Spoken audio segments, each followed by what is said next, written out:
GhostBed.com. Yeah, welcome to Drinkin Bros Sports, kids.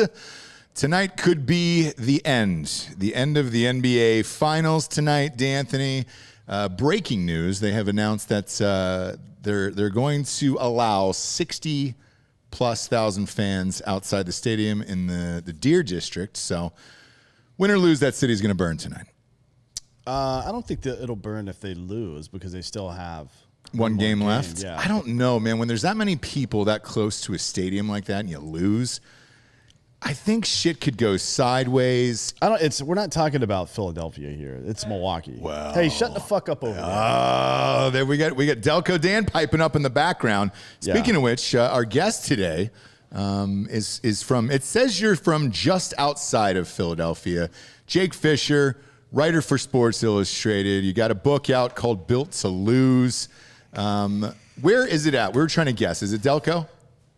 I'm from Cherry Hill, New Jersey, right over Cherry Hill. Oh, shit. All right, cool, That's man. better than Delco. Yeah, that's better than Delco. A little bit better than Delco. I will say, Delco's got a soft spot in my heart. And one time I was in Lisbon, in Portugal, and I was at some food market, and I heard a really thick Philly accent. And I walked right up to them. I said, "Are you guys from Philly?" They said, "Yeah, we're from Delco. What about you?" Yeah. How did they travel overseas, though, is what I want to know. Because a lot of people in Delco are poor. I know. They must have won the lottery, right? I just watched Mayor of Easttown, and I'm convinced that everybody's poor. They hate each other. Hair dye doesn't exist. They won the lottery when they were born in America, motherfucker. Right? But not Delco. Shit. That's like winning the lottery, but you have to share it with a bunch of other people. It's like winning the lottery for $1 million, but you share it with like 30 other people. Yeah. You all hit the same like number. that scene in Bruce Almighty where everyone wins the lottery when they get like $6.73. Yeah, that's what it's like being from Delco. Look, I'm an author myself here, and I've got to commend you on this because Amazon really goes the extra mile to make things like number one or what they are. I don't know if you're aware of this right now, but as of this second, on the year of Jeff Bezos' fucking birth, I don't know if we're doing that or not. It should be a federal holiday for Bezos. He fucking did it. You are currently the number one bestseller for Built to Lose in the category of Cleveland, Ohio travel books. I want to say congratulations. Thank you very much. Wait, is it about Cleveland specifically, or does Cleveland as a city lose so much that any book with the title "Lose" in it, well, I think automatically gets associated SEO wise with fucking Cleveland? Exactly. My Jesus guess. Christ. So my guess is this: they've had so many number one lottery picks that it's just like holy shit. Is that it?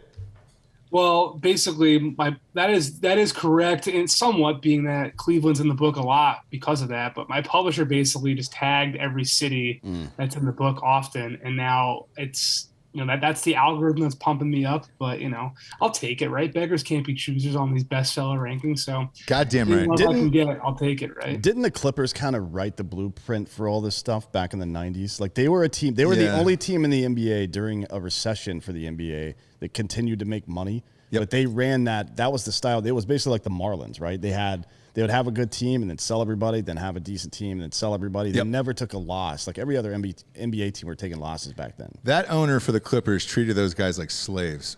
Nailed it. I don't know why Atlanta's not in here. I'm looking at this right now. Like Atlanta's the Hawks are the most modern day perfect example of how tanking works, right? Yeah, dude. I mean, look, I was pissed about the Luka thing, and then this year trading, for Trae Young, I was like, all right, maybe this is going to pan out for us, but we're nowhere near close to a title, in my opinion. Dallas or the Hawks? The Hawks. Yeah, I think they could have maybe won it this year. This wasn't a crazy season, right? But I think Trae's obviously a fucking superstar, and what he does offensively is special. But yeah, they're a piece or two away, I think. But they've got the groundwork now. I mean, they made the conference finals in year 3. Like, this is an opportunity to show other players, like, come here, come join Trae. He's going to get you shots. He's going to get you opportunities to score and get paid. Like, I think they're on the right direction. They're further along than Luka is. I completely agree with that. I think that Trae is going to have more long-term team success than Luka. He revels in being a villain. for the opposing team. Luka just is out there. He obviously loves playing basketball, but he's a high usage rate guy, right? And you're gonna have to find a certain kind of player to be able to play with him. And those guys come at a premium. Those dudes that can score without the ball, those guys that can play great, are great two-way players and stuff like that. You need them on a team with a guy like Luka, and you need a couple of them. But they're premium guy. Like, how many fucking Andre Iguodala's exist? Yeah, back in the day, and how many exist now? You know what I mean? I look at the East, though. Look, if the Bucks win tonight, which Dan and I think they are going to win, they'll be good for many years. Giannis is still very young. And then I look at the Brooklyn Nets, man. They would have won, in my opinion, if they didn't get hurt. Now, Trae Young, look, I'm with you on this, dude, and I fucking raged on this show. When he sat out Game 5, I thought that was just a fucking pussy move for a 22-year-old with an ankle injury. Go for it, dude. This was the year. You're right. This was the year. It was so weird. This NBA Finals has been weird. We gamble on all this shit. This is the first time this last game that I just didn't bet it because I still can't get a feel for this series. Luckily, my co-host here picked out the winner tonight because it's -5 tonight, and I'm not in on that. But he said, look, start looking at player props. We found Giannis scoring 30 points and the Bucks winning. Then there's no spread, and I think I'm all in on that. And it's plus 100, tonight. so you're going to double your money Correct. up on that. I think that's probably the best wager right now, although there's a lot of other ones out there. Yeah, but with Trae, yes, dude, play Game 5, and then, Game 6 and all that. Like, I was so pissed off by it that you don't get to go there. And if you look at Chris Paul, this is the first time he's been there. Yeah. Go. Just fucking play hard. You don't fucking have your opponent on the ropes and then step backwards ever. Brian Snicker did it with the Braves in the fucking playoffs last year. Yeah. He didn't, instead of starting Max Fried in Game 5, he went with a bullpen game. They lost that, and then they lost the next one too, right? When you have sports is all about momentum these days. Yeah, dude. Maybe more so than ever in sports history because of social media, because the fans show up and show out and shit like that. You can't take your foot off the gas ever. And you can't take anything for granted. And this would have been the perfect year, that weird Tampa Bay Bucks Super Bowl from, when Trent Dilfer was quarterback. Something like that could have been fun and flirty this year. He didn't want to play, so I don't know. I question his heart, but you got Brooklyn in the East, you got Milwaukee in the East, and then whoever else is on the come up over there. Sixers, look, you're a Philly guy, or right outside there. What do you think of the Sixers? What do they do with Ben Simmons? Like, you get rid of that fucking guy and bring in somebody good. The Sixers could be a contender. Yeah. I mean, the Sixers are probably at the heart of my book, right? Sam Hinkie's process years and to kind of go to what you guys were just saying, to win a title, it's fucking hard. And you need a lot of luck and you need a lot of things to go your way. And there's so many unforeseen variables that are going to pop up, in your pursuit of that championship. Like these guys, these executives, they're just trying to compile a roster that's got a chance, right? Like no one has the hubris to be like, we're winning this thing this year. They're trying to give themselves like a 7% chance at the start of the year to just be in that top conversation, not even the conversation, like the teams that actually have a real chance. So with Embiid being there, like as long as he's there and healthy, no matter who's there, no matter if Ben Simmons is there, if they trade him, I do think they're going to look to move him. I think they're asking price. I mean, I just talked to a team the other day yesterday who was trying to inquire about Philly. Like their asking price is high. They want an all-star caliber player back. But I think if Ben is, returning, as long as they have Embiid, we saw them this year, they're going to be right at the top of the tier of the East. And they're going to be a legitimate threat as long as Joel is healthy and can dominate both sides of the court like he has been. So, because you have the inside knowledge, obviously, at Sports Illustrated, I'm not going to ask you which team. I'm sure you don't want to give up your source live on air. But like, what kind of all-star are we talking about? Second team NBA, third team NBA, or exactly less than that? Yeah. I mean, what are we talking about? And some picks, maybe? I don't know. I think it's dependent. Like, if it's Kyle Lowry, for example, let's say in a sign and trade scenario, like Philly's not giving up assets to trade a 24-year-old three-time all-star to get a 35-year-old, right? Right. But if it's something where, I don't think Portland's going to move Dame anytime soon, but if it's something where it's Ben Simmons for CJ McCollum, let's say, like, I think maybe Philly even gets an asset back in that regard. I think Daryl Morey is one of the more creative executives in the league, and he's going to be, figuring out and have some mad scientist type trade machine that like 14 deals is going to be kicking around trying to figure out how to extract as much value back as he can. I don't know if it's going to be a clean 1-for-1 solution, but like Malcolm Brogdon, for example, is not getting it done. They want somebody who, like, you can throw the ball to in the fourth quarter and the half court and say, you can go get us a bucket right now if we can't find the ball to Joel on the block. Because it's pretty hard in the fourth quarter in postseason games when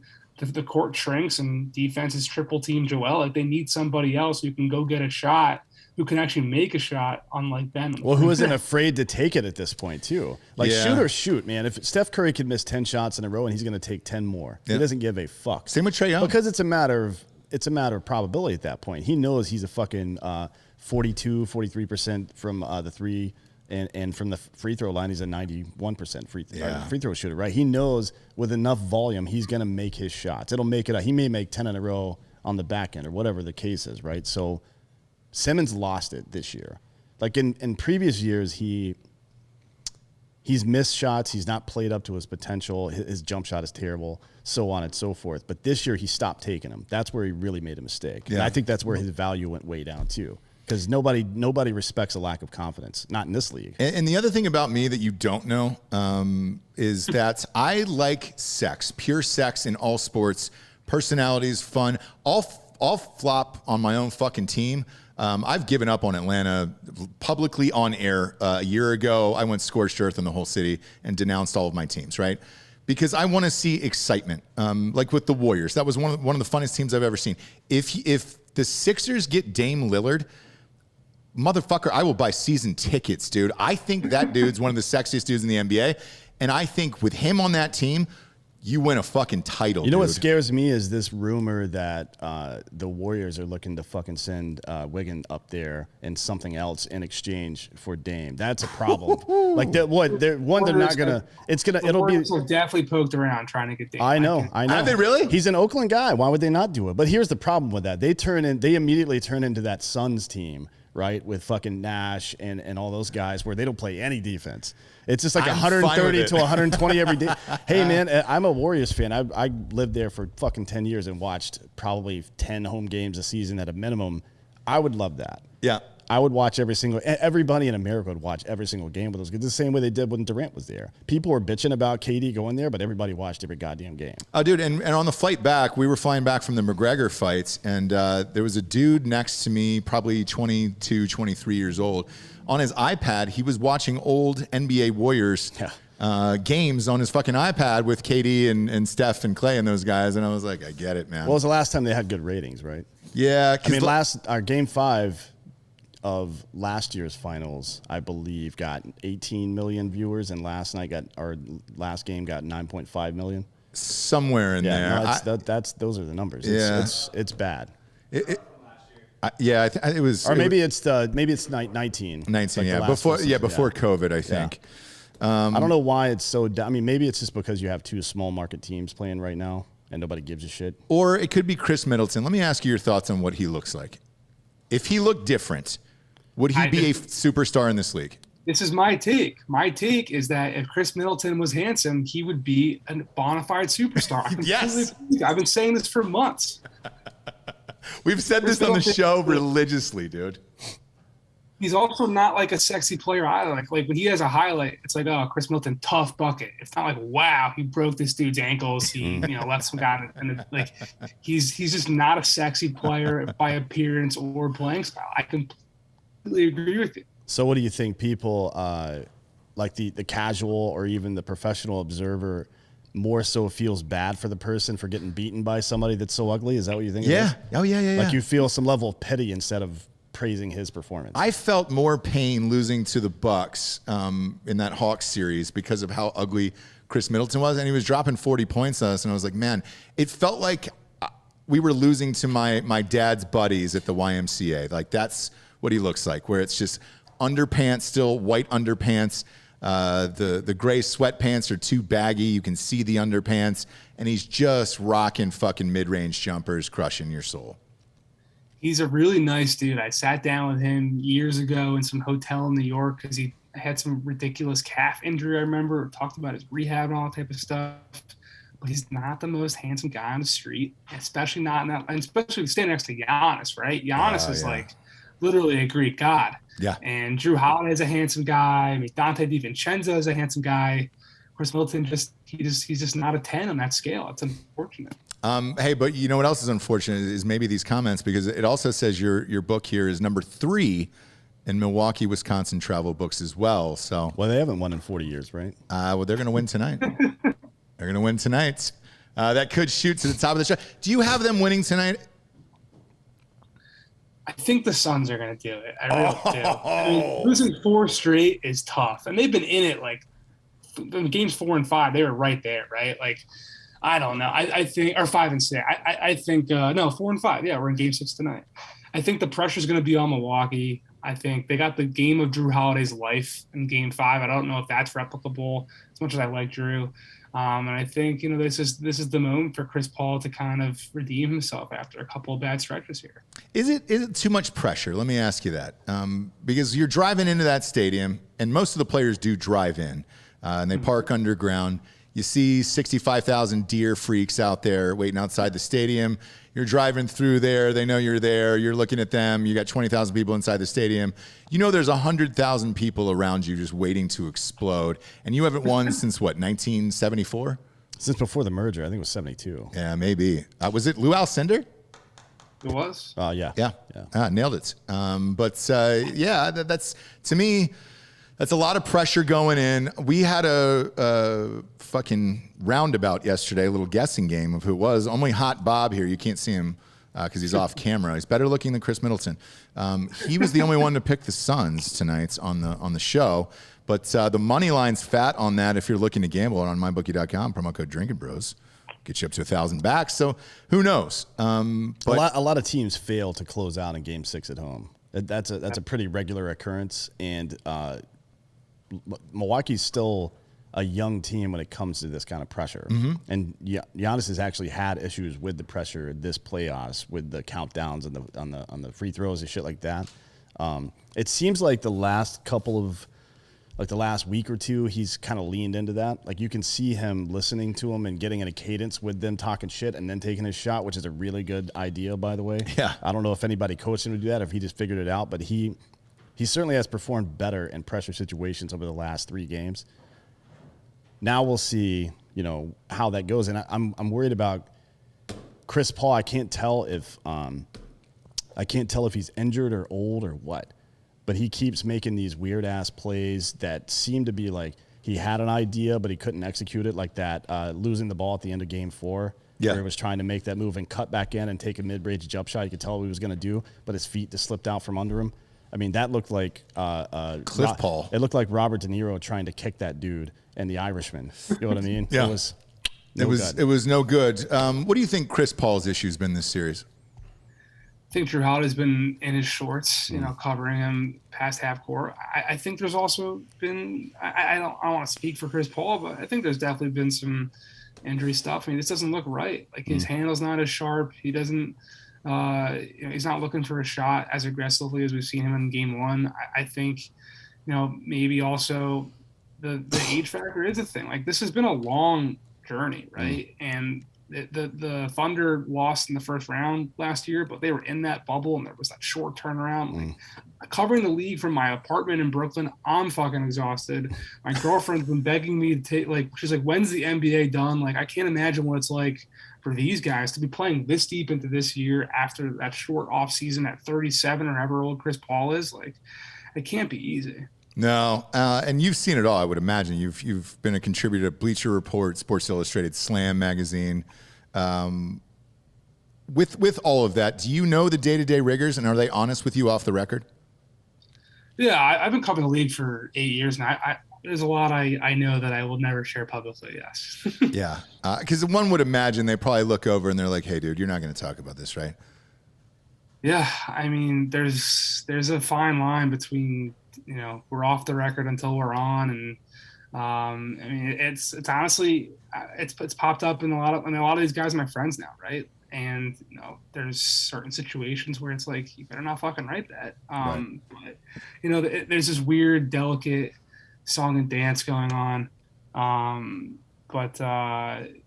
where now the narrative game in the media is so important, right? And when news gets broken, a lot of the times it's being handed to the reporter who is going to put out the message that is kindest to the people who are breaking the news. Like I'm trying to bring the truth and really tell what's happening behind the scenes and not really pull punches. So it's a line you got to dance on sometimes, but it's I don't know. I feel like I'm definitely inside the league to answer your question. There's a lot of recency bias going on in major media right now, and I don't know if it's just like the clickbait shit or if everybody's in a race to say something profound and prophetic. You know what I mean? Like everybody 5 or 6 days ago, maybe 7 days ago, whenever before Game 4, even after Milwaukee had won a game, people were still talking about Giannis's performance and what that means for his legacy and blah, blah, blah. And now people after Game 5 are ready to anoint him as one of the top 5 power forwards of all time and blah, blah, blah. Like,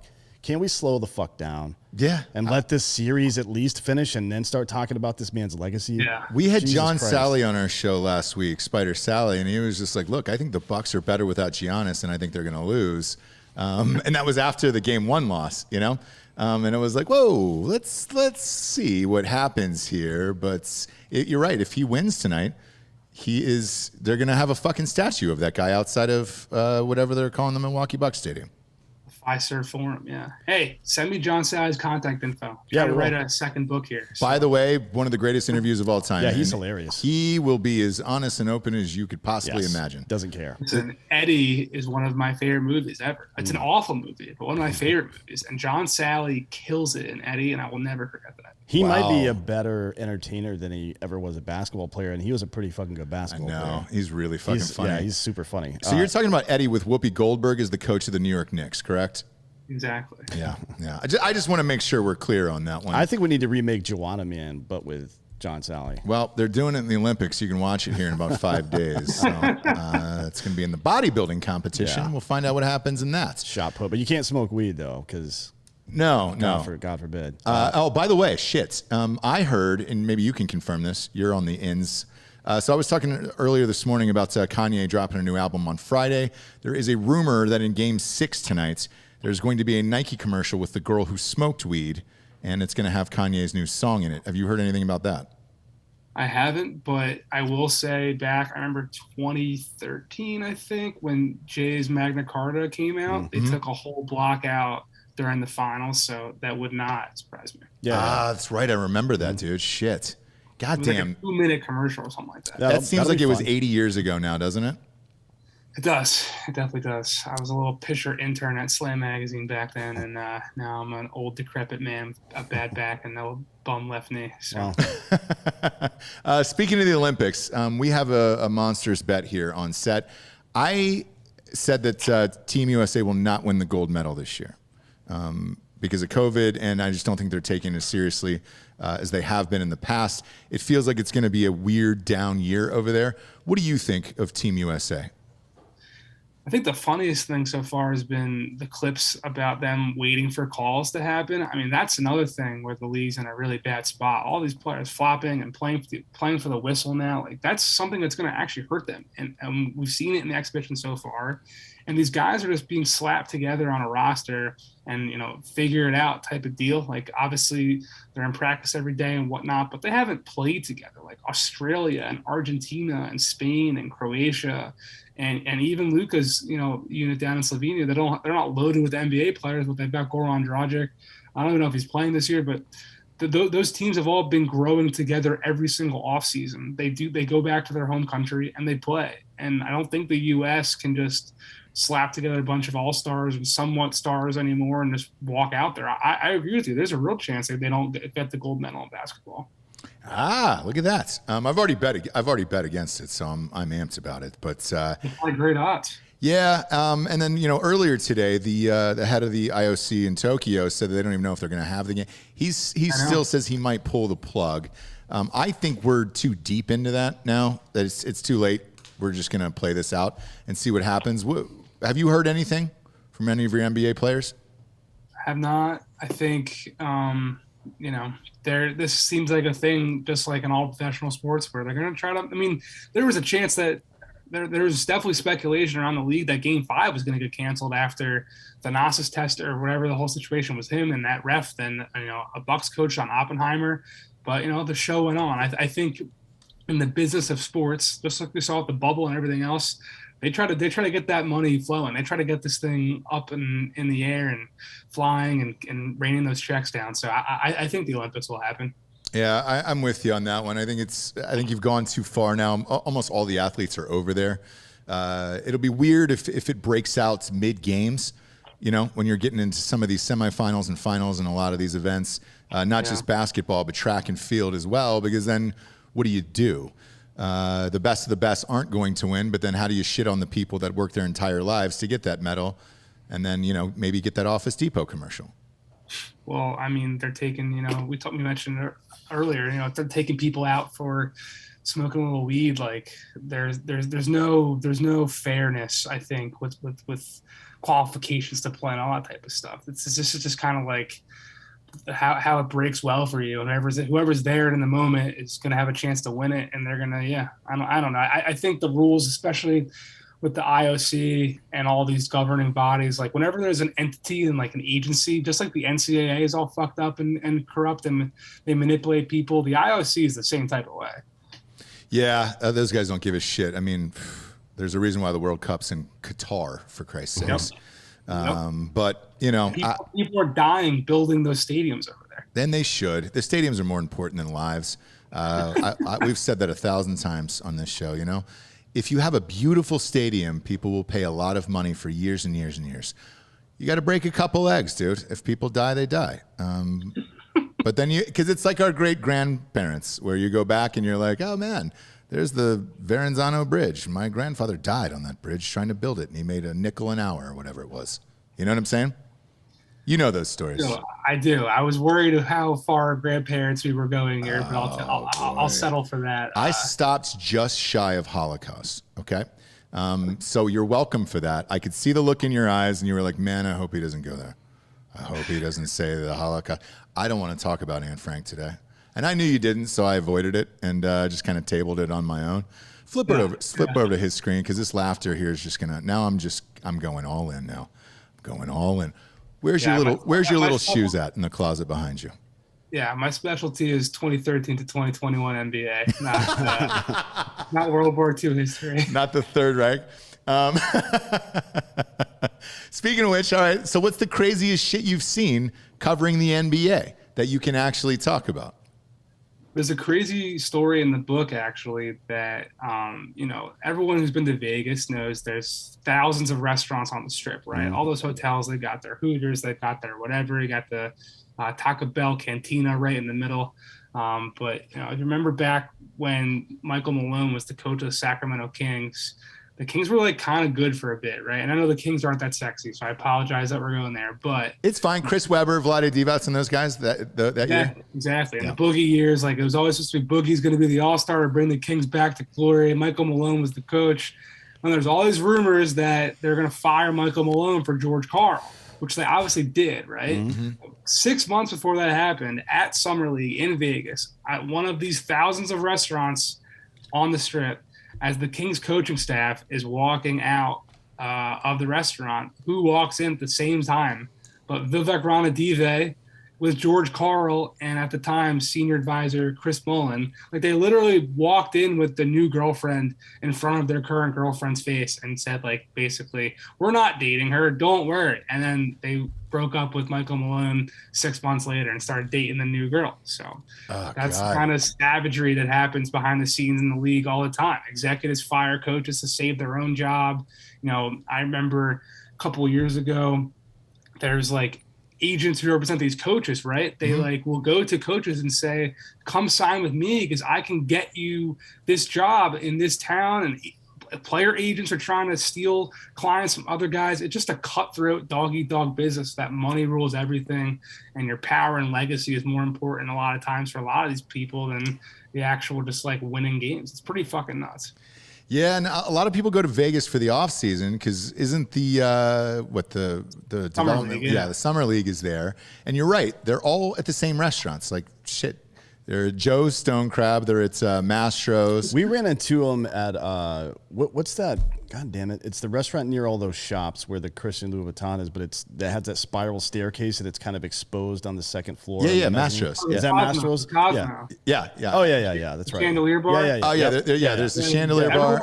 If you're going to Summer League as a fan and you want to see NBA people out in the wild, go to the Cosmo. Everyone's gambling there for sure. The Chandelier bar. Yep. I saw Vince Carter there one time with like 8 women. The Chandelier bar at the Cosmo is definitely a scene if you want to see NBA people during Summer League. Where do they play the Summer League games? It's not at T-Mobile. It used to be at Thomas and Mack. Oh yeah, probably still there. Yeah. It's at Thomas and Mack, and then you walk across the concourse, and there's this like smaller thing called Cox Pavilion. It's kind of like an AAU tournament vibe, but with like $1 million people. It's pretty nuts. Yeah, it is. And when you go there, it's hard to describe because you can just see like a 7-foot dude walking through the casino, and you're like, oh, all right. Well, you're obviously here for the fucking league, and then one or two famous people behind him. And well, it was weird to see all of those folks. So we went to the Big Three thing, their media day. Yep. What was that, 2 weeks ago?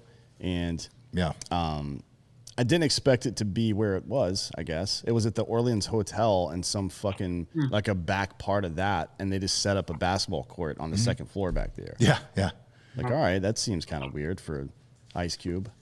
It is, but it worked. Yeah. I mean, maybe they just wanted for media day to keep it off the beaten path because one of the other practice facilities, there were 2 practice facilities where they were getting pictures and shit, and I think the other one was at some high school or some shit. So they clearly weren't trying to blow this out and make it a big event. I don't think anybody knew what was going on. Well, COVID kind of just ended there. Now it's like restarting there. So I don't know if that was part of it because Homegirl was walking us around with mask on and stuff. When I asked people inside the Orleans casino where the fucking Big Three event was, they looked at me like I was insane. So clearly it wasn't, they didn't like publicize anything. They're like, what's a Big Three? I'm like, Jesus Christ. Yeah. Kidding me? I went to a Big Three, not to interrupt you. I went to a Big Three media day in New York back then, and when it was first starting up, and you could tell half the guys there were just trying to soak up their last couple minutes of fame, you know? Oh, yeah. Like, a lot of those dudes were out of shape. Allen Iverson showed up. He was like on the marquee. He showed up there for like literally 5 minutes, 2 hours late, and then left. Like Dr. J was there for 10 minutes and was like, I don't want to talk to any people. It's the Big Three seems like a big money grab for sure. I will say this. I think they're taking it more seriously now because there is some money involved and everything else. And the games, look, we watched the games. There were either last year or the year before, they were pretty dope once it got towards the end and you were like, oh shit, all right, they look like they're really playing. The same thing happened with us, Delco Dan here, one of our producers. He got to meet Dr. J, AKA the last time the process worked, and got a photo with him, which was a nice thing. One of the things he wanted me to ask you today was, why are so many referees from Delco? It seems to be the breeding ground. ESPN did this really in-depth story a couple years back about the Tim Donaghy stuff. And when I was reading it, the biggest takeaway I had was that all these dudes are from Delco. I don't understand. I mean, Joey Crawford's from the Philly area. Yeah. It seems a little organized crimey, doesn't it? Yeah. Or just a bunch of dudes. It definitely does. I don't know what it is. I mean, the NBA is like a fraternity, and basketball too. Like there's very few people, not to like pat myself on the back here, just like when you're around it this long, there's very few people that if you're in the NBA ecosystem, you're not like one phone call away from. Like it kind of makes sense that that's some like one subsect of the league and like one guy moved up. Joey Crawford, I think, was like the oldest patriarch of that whole crew for a while. And like maybe he just holding his hand down and propping up people and bringing them up next. I don't know. But it is weird. I don't know why, but it is definitely a definite thing, and it is a weird, absolute phenomenon for sure. Speaking of referees, since we're on this, maybe this is just me being contrarian or anti-authority in general, but why the fuck, and I say this about baseball umpires all the time, why the fuck should you get penalized for yelling at a referee ever? Fuck the goddamn referee. Why? Who gives a fuck? We shouldn't even know these people's names. No. I agree. Why the fuck would we? You're not part of the fucking game. Shut the fuck up. Yeah. Like you can get teed up because a guy's yelling at you, or you're yelling at the referee. Fuck the referee. Yeah. Holy the NBA shit. would love if we didn't know who Scott Foster was. Or Well, or Johnny Crawford. They agree with you. They want these guys to be pinstripes walking up and down. They don't want them to be people at all. They don't want fans. So why is the NBA allowing these referees to tee people up and kick people out of games for giving them attitude? That should never, like, if it's a flagrant foul or flagrant 2, yeah, get them out, whatever the fuck. I don't care about that. But if you get teed up for arguing in the first and fourth quarters and now you're out of the game, fuck that referee. Yeah. Jesus Christ, are you kidding me? Yeah. The flip side is it fun to watch Luka when he misses a shot just berate the ref while he walks down the other side of the court? Like, I don't. If you're the other team, yeah, because, I mean, he's going to get scored on the other side. Fuck him. There are consequences to pay for fucking talking shit to the refs that don't include getting kicked out of the game, and nor should they include that. Bryce Harper went through this shit, was it 2016, I think? Yeah. The ref kicked him out of one of those games, or the umpire kicked him out of a game. He's like, dude, nobody fucking came here to see you. Yeah. Like, that's a fucking arrogant thing to say, but it is also accurate. I think if you're going to call a flagrant 2, it should involve rape. Like, I want it that far where it's just like, all right, great. You did something really fucked up. Like Gilbert Arenas pulling a gun out on somebody. Yeah, dude. Like, even that. If he doesn't fire, I'd give that a flagrant 1. Yeah. If he takes a shot. If he just points it at somebody. Yeah. That's fine, yeah. I'm abstaining from this part of the conversation as well. Oh, that's fine. Don't worry about it. Don't worry about it. This is the place where careers really come to die. So, no, kidding. But I'm glad they COVID had in the pitch to come on. For real though, fuck referees. Fuck umpires. Do you know them in real life? Do you know any of these referees? I don't know any of the refs at all. Okay. Fortunately, Joey Crawford. Every summer I see him at Vegas, always like knows me somehow from this like Philly connection, but that's not real. And he's done now. He's out. So he's done. But there was a weird stat somebody brought up this morning right before we went on air. Who's the referee? Who's Scott Foster? Yeah. Say that what it is. What the stat is. I think I heard something like the last 10 games he's officiated before Chris Paul. Chris Paul's lost all 10. Yeah. Have you heard that? Like it's a fact. Yeah. Is it really? Yeah. They were talking about it all throughout the Western Conference Finals too. Every game that they lost that series was when Scott Foster was reffing. Well, he's reffing tonight. And you're still taking the Suns. I'm still taking. We're gonna buck the trend, pun intended. Yeah. And we're gonna win this game for sure. Okay. I don't like puns either. Yeah. Puns, I do. referees, umpires. Yeah. I like it all. No. Seriously. Some professional athlete that people paid $100 to come see gets kicked out because this man's feelings are hurt. Yeah. That someone's yelling, shut the fuck up. God damn it, man. I'm all in favor. I hate the idea of having electronic refs because I think that missing calls plays into the game a little bit. It's it's not just about who's best. It's about the fucking game. Let it play out and see what happens, right? I want to see more aggressive style of play, and I want to see some hard fouls and things like that. Even with that Giannis dunk the other night, Chris Paul should have just chucked that fucker to the floor, but he didn't. Yeah. Maybe because he had State Farm, but even in the NFL, yeah, you got to get penalized for taunting. So why? I don't know. Isn't that the whole fucking point? Taunting stuff is ridiculous. Isn't that the point of sports? We have private Facebook groups. For our various sports channels. One main one, I think there's like 10,000 people in there. Yeah. And comments get flagged, reported, and deleted, not by anybody in the group, but by Facebook itself all the time because it's harassment. No, we're calling each other assholes because it's sports and it's fun to talk shit. Yeah. That's like one of the major purposes of sports is for dudes to talk shit to each other. Yeah. And you're not allowing the people that are in the game to talk shit to each other. You should be fucking micing these guys up. I agree. Jesus Christ. That's MLB All-Star game because Freeman and all those guys were mic'd. It was a blast. Freddie Freeman should always be mic'd up. Always. The 2020 fucking spring training where they had him mic'd up before COVID canceled everything. Yeah. Was some of the best entertainment I've seen in baseball in years. It was awesome. Let me ask you this because you know all these guys. If you did mic them up, how crazy does it get on the floor? Like, how deep do they go into shit talking in people's personal lives? Kevin Garnett used to do some psychological warfare on dudes. I think Draymond Green is up there for sure. I mean, a lot of guys don't talk because they don't want you don't want to talk to Kevin Durant, for example, right? And this have him go off on you. There's a story I don't think it made it in the book, but Deontay Christmas, if that name rings a bell to you guys, he was like the 15th man on Phoenix one year. There's a story I know where they're at Miami and they're like doing okay. They're like keeping up with LeBron and co. But then in the second half, Deontay Christmas on the bench just starts talking shit to LeBron. Like, his shot's off, this thing's broke, whatever. LeBron then like comes down the court every single play, staring down Deontay Christmas on that left block while Christmas is on the bench. And he's backing down somebody and hitting fadeaways. Like, you don't want to poke the bear, you know?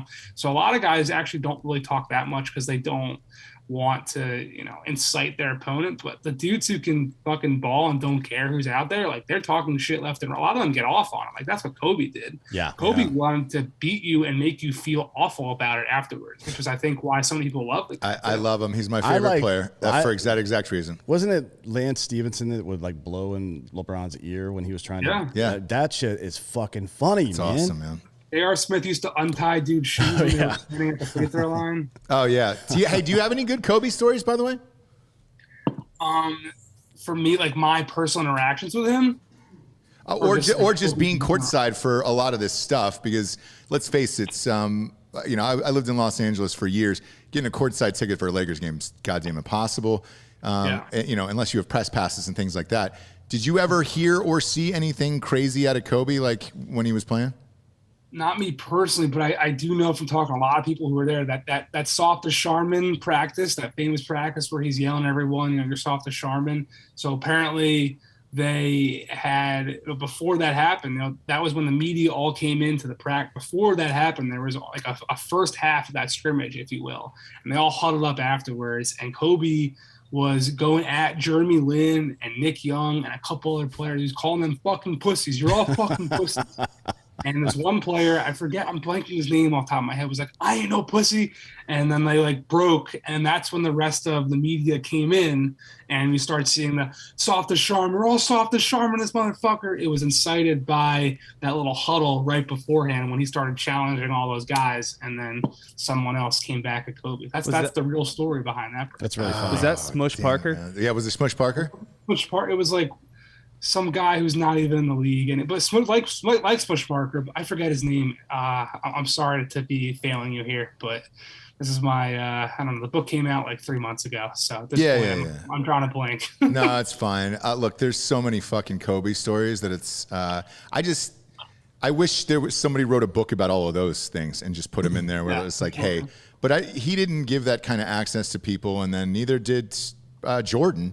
You know, even with the Last Dance doc, that was what, 20 years. There was nothing new in the Last Dance doc. Oh, for real? No, I'm saying, like, we were promised all these hours of hidden footage. I think the only new shit we saw was him playing quarters with the security. Yeah. That was it. I wanted all this practice footage, all the mic'd up stuff you guys are talking about. We didn't really get anything. I was so disappointed. Wow, you're the first person ever that has said that. It's like hating Shawshank Redemption, for Christ's sakes. I do have a LeBron behind the scenes story, if that is interesting to you. Fuck yeah, it is, because we hate him here. I don't know if you love him, but I like watching him play basketball. I don't like the person that he is. His Rotten Tomato score for Space Jam is 31% right That's probably a lot of hate, to be honest. Yeah. It wasn't a blockbuster hit, let's say. But no, I remember when LeBron was in Miami. This was a long time ago. Obviously, I was in Boston in school. I had my little press pass around my neck as like a 20-year-old kid.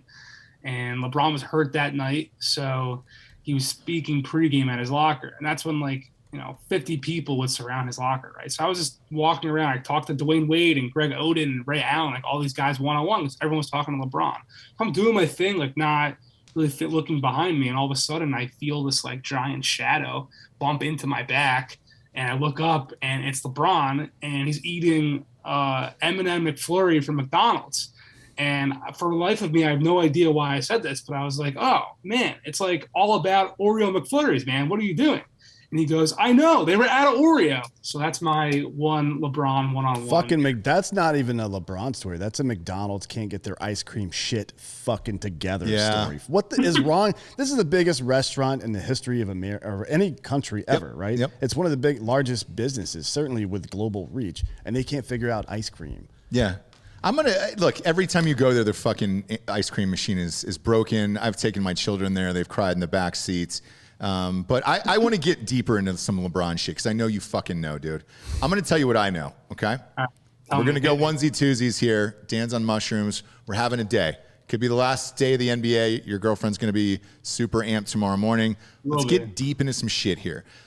The LeBron stories that I've heard are always about the LeBron entourage and how he has to travel with fucking 13 of his buddies.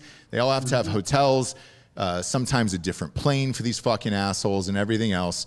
And that's the Cavaliers owner just got sick of it at a certain point. The Heat owner got sick of it at a certain point. And multiple times, GMs from the 90 clubs that he's played for now have sat down and been like, dude, can you not get the fuck off with all this shit? And he's just like, no, dude, I travel with who I travel with, and you guys are going to have to deal with it. Is that true? Yeah, for sure. I mean, Randy Mims works for has worked for every team that LeBron has played for, right? And Damon Jones was like a Cavs assistant coach for a while, even though he like kind of just hung out and did nothing from what I was told. I think, I mean, it's just kind of where the league's at right now. Like the Nets have like a private jet that they just like fly around Kyrie and KD's families on when they want to.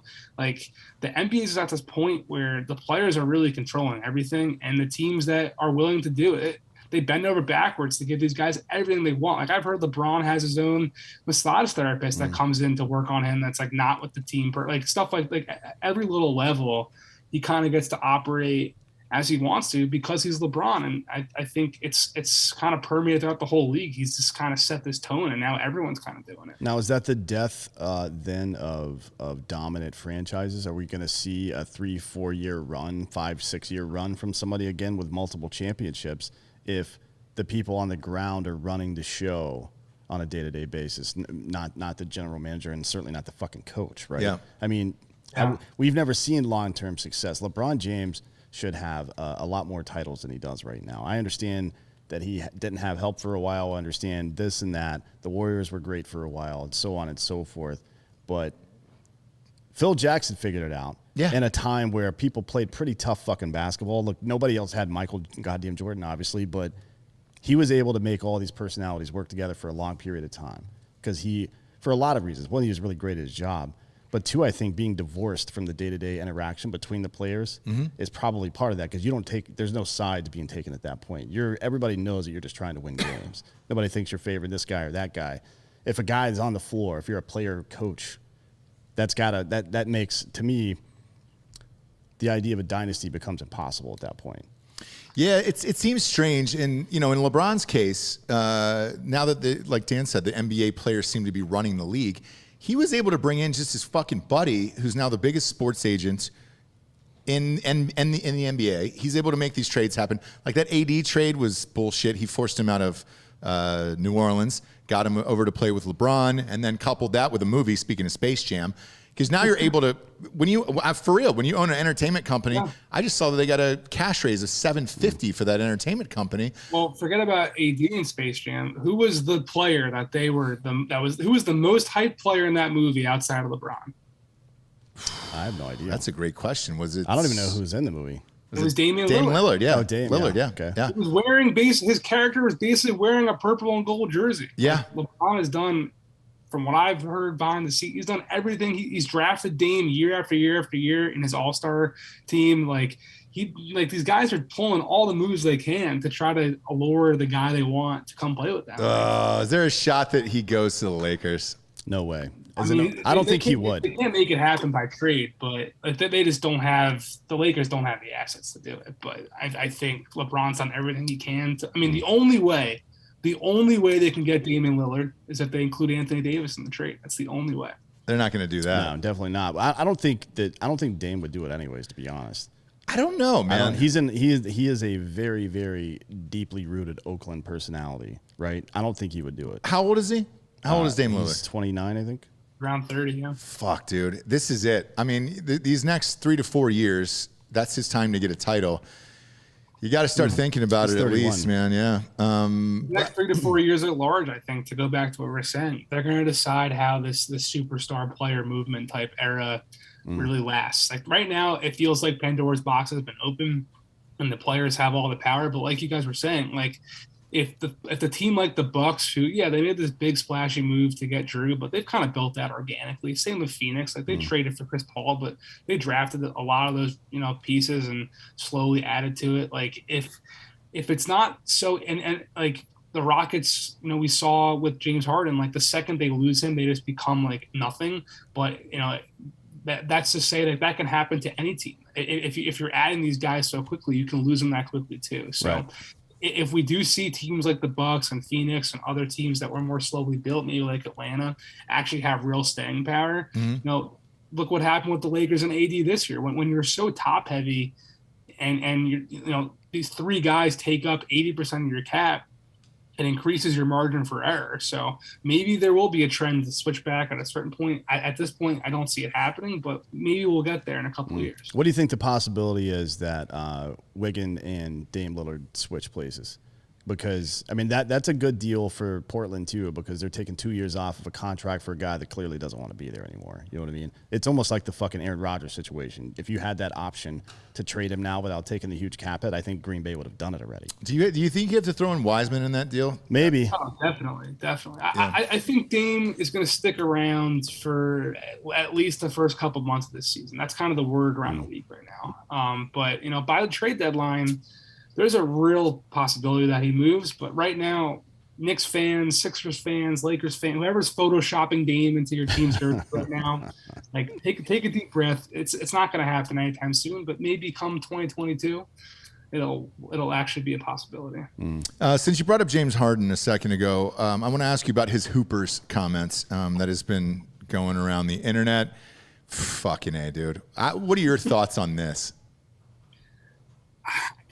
So there are guys who just like play and you can put them on any court. They're getting buckets on that court. Yep. And those guys who care about being able to just get a bucket anywhere, those are the guys who ascribe to that knowledge. But someone like myself who like can kind of play a little bit and played like pretty decent in high school and I could have played D3, like I'm not even remotely on, like they don't even think I played the sport of basketball. You know what I mean? Kind of like super observant Orthodox Jews, like don't think people below them are actually Jewish people in the same right too.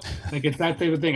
Like unless you're here, you're nothing. And a lot of these NBA players mindsets, like they just think you suck if you don't actually go out on any single court and get buckets no matter where you are, when, and who you're playing with. Yeah, but championships means the most out of it because I saw Tim Duncan was on that list of his. Does it? Yes. At the end of the day, if you're looking back at a whole career, right? To me, I love Dame Lillard. I think he's awesome and he's one of the funnest players to watch. However, to me, he's been invisible in Portland until the playoffs because that's when everybody starts tuning in. It's just like, I'll watch the late game, I guess. And then you're like, oh shit, Dame Lillard's really fucking good. He puts up 55 on Denver. Yeah. But until, because it's like the Pac-12, like in college football, the games are on later. Therefore, East Coast, Midwest, they don't really get to see him. And then he gets to the playoffs, and then you start to see him, and you're like, oh fuck, that guy's really good. But with Dame Lillard, if he doesn't win a title, I don't really know what to think of Dame Lillard. He was a good player, but he's not a flashy enough personality like Charles Barkley, where it carries over into the booth or something else. There is a lot of those guys, though, who are great players but never win championships, and you're like, all right, well, it's hard. Moving on. Yeah, it's hard to win. I think the NBA might be the hardest place to win a championship, to be honest, because.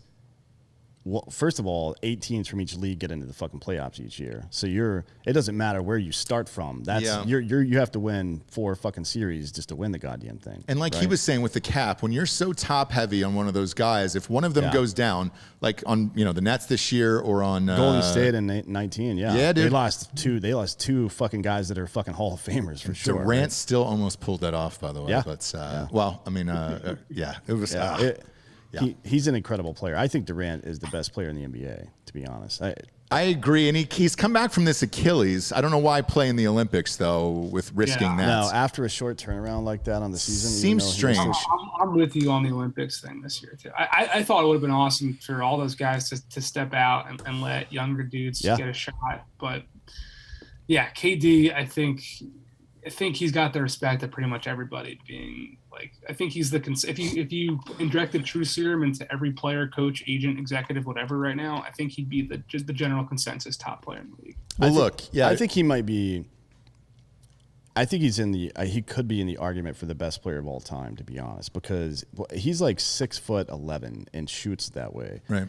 The problem is that he never. The thing for me personally that sets these other dudes apart. So, Kobe and Jordan, for example, I think are the two best players in NBA history, and it has something to do with their performance on the court for sure.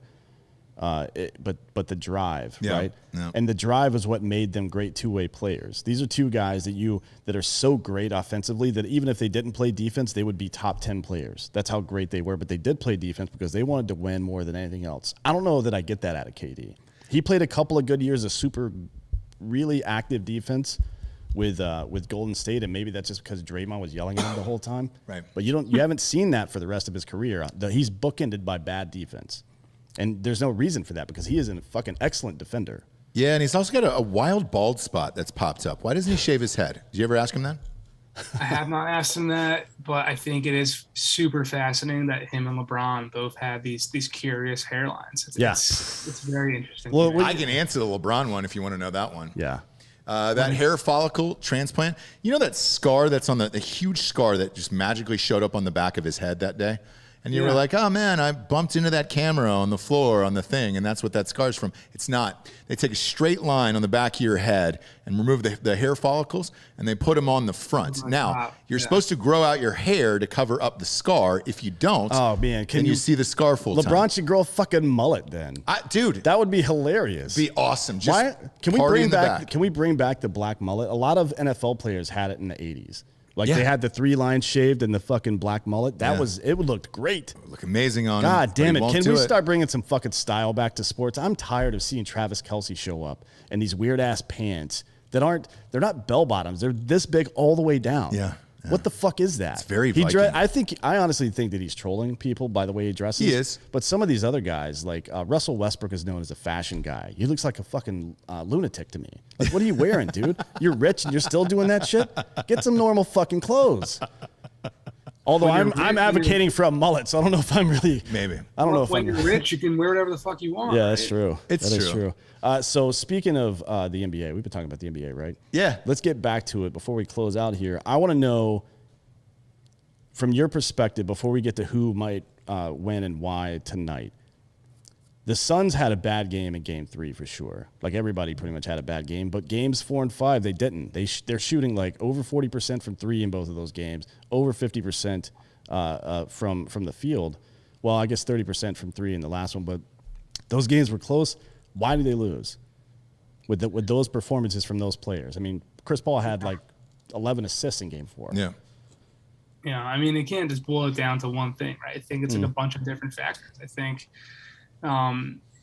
the shooting has been inconsistent at times. Like you see the Suns get really hot and then they go really cold and then they get really like they were up 16 at one point in the second quarter of Game 5 and then they fell down by 16 and they stormed back down the stretch. And Chris Paul hits that ridiculous 3. Devin Booker hit that fall away from the wing.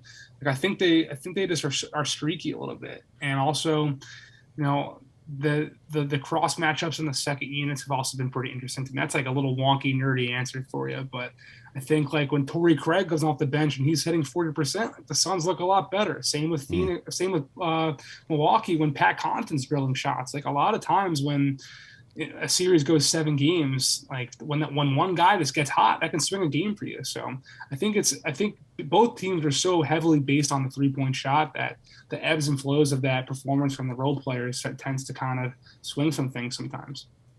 Yeah, look, it's -5 tonight. Again, my play, I'm with Dan tonight on this one. My play is Giannis scoring 30 and the Bucks win. Well, I honestly think that the Suns are what Kendrick Perkins was talking about this the other day.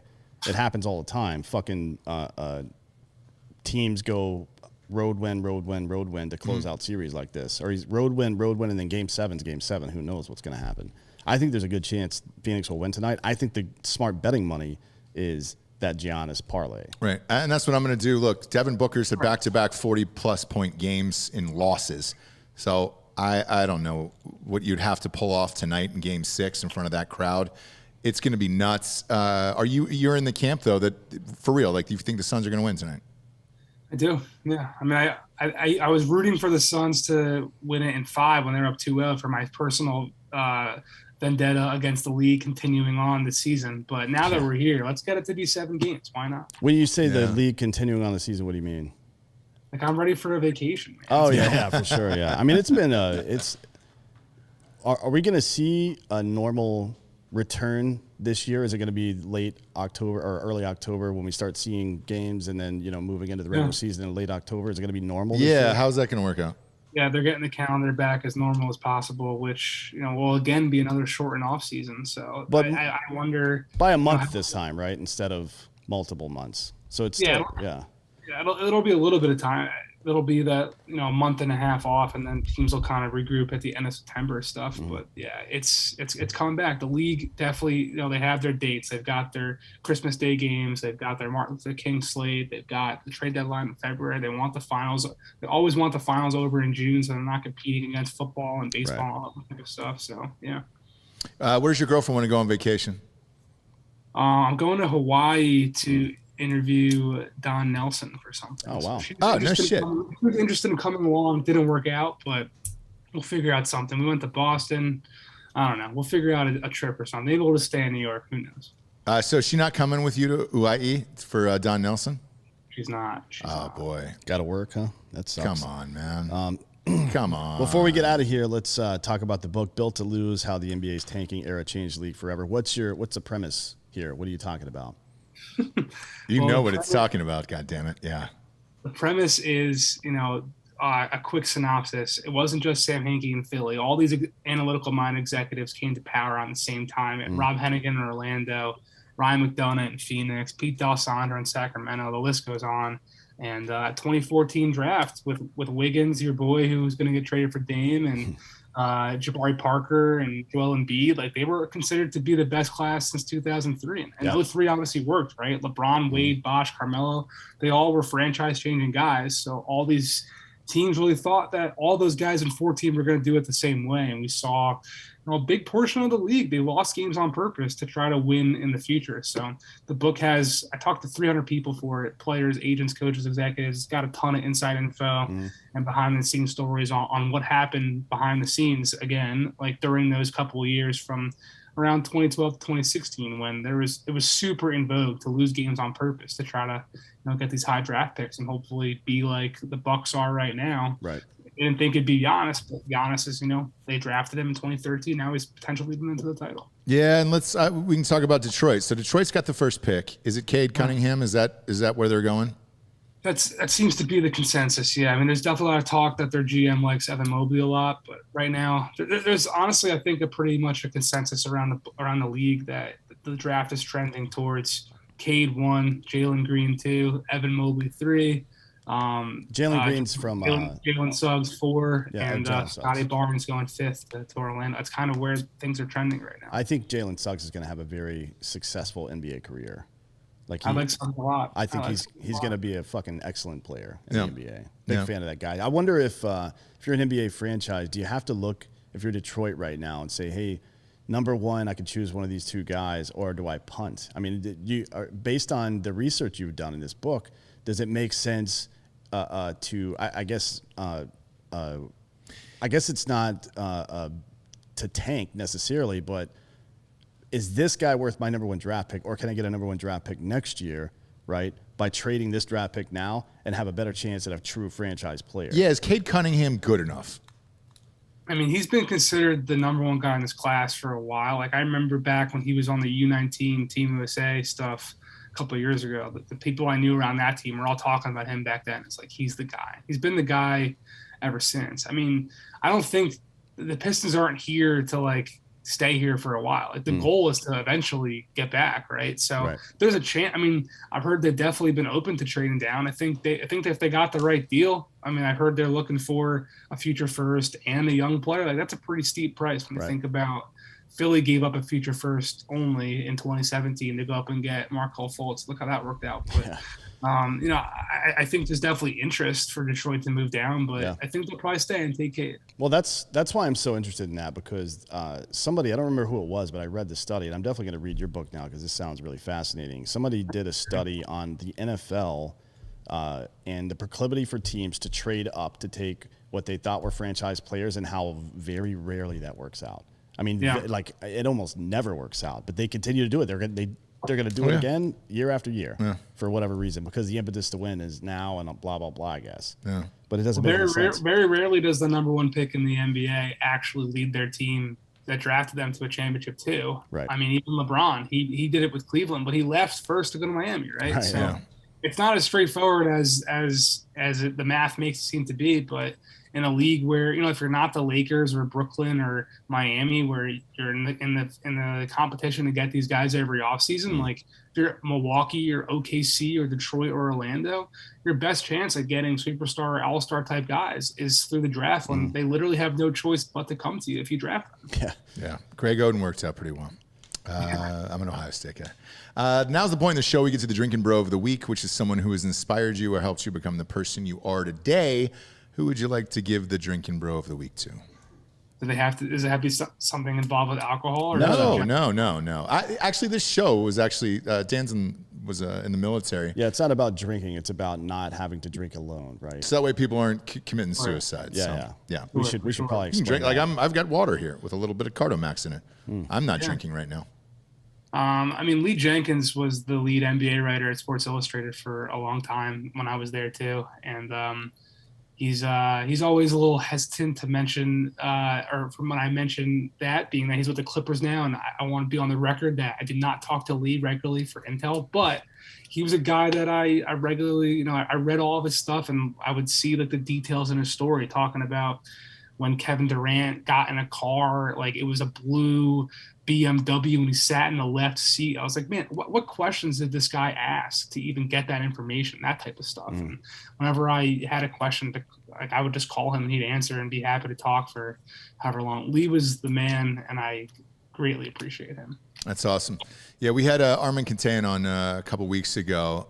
He was back at SI. Those glory days of SI were the fucking best, weren't they? It's all weird now because it's online and you're kind of sharing articles and it's Woj, the Woj bomb, and that's it. Like that's where we're at. But those fucking SI days were the glory days, weren't they?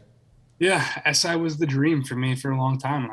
I was fortunate I got there, right out of school and during school too. But it's definitely not the same, unfortunately. And the new fan-sided like team blogger stuff they're doing has been. I mean, they're having these guys write all these definitive articles based off of one source. It's not what it was, unfortunately, and I'm rooting for the old motherland, whatever you want to call it, to do well, but it is what it is at this point. Yeah, no, I hear you. Check out Jake's book, Built to Lose. It is available everywhere. Amazon's the easiest place to get this, obviously, and you got Kindle audiobook. Did you read your own audiobook? I did not. My voice is nasally and awful. If you guys haven't heard that by now, who'd you get? The British guy? Yeah, no, some guy named Kyle. I don't know. They Kyle? You can hear him jacked up on Monster. Yeah, it's like punching holes drywall? in drywall in the background. Yeah, they're like, what about this guy? And I was like, sure, doesn't really matter that much to me. He's fine. He's a pro. So yeah. That's awesome. We appreciate you being on the show, dude. You're a fun dude. We enjoyed it today. Yeah, appreciate you as well. For D'Anthony Holloway. Oh shit! Tell everybody where they can find you on social media. Actually. Yeah, I'm at Jake L. Fischer, Fischer. I write a column for Bleacher Report once a week pretty much. And anyone who wants to buy the book, we greatly appreciate it. There's a ton of info in there for NBA fans, funny shit, and interesting transactional rumors, whatever. So there's something in there that any sports fan, I think, will love. And it was released on May the 4th. Be with you. Was that your choice or the publishers? The publishers, yeah. All right. Just checking, dude. Just checking. You made it. I think you made it. I don't think you're going to get canceled today, Jake. I hope. That was not my goal going into this, but it quickly became the goal once we started. We're still live. I can squeeze in one more reference. I'm kidding. For D'Anthony Hollaway, I am Ross Patterson. This is Drinkin' Bros Sports. Good night, everyone.